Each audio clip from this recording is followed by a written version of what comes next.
Ya, kembali lagi di Konet TV Komentar Netizen ya. Kali ini kita akan belajar bagaimana cara membuat grafik garis 3D 3 dimensi pada sebuah Excel. Ini seperti bulan Januari kita mempunyai penjualan, pembelian, dan sisa stok. Kita bikin 3D ya, garis ya. Kita blok dulu, nomornya nggak usah diikutin.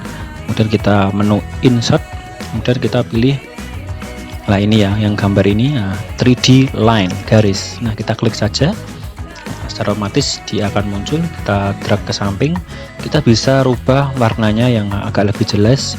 Biasanya saya suka yang ini, yang hitam. Nah bentar saya pilih dulu.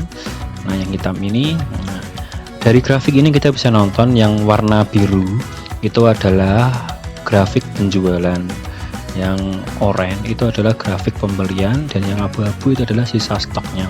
Jadi kita bisa melihat garis secara 3D bagaimana rakupan atau rincian penjualan kita tiap bulannya. Oh ini penjualannya naik, oh bulan ini turun, dan stoknya itu kita bisa lihat masih banyak ataupun masih sedikit. Nah mungkin itu saja, semoga bermanfaat.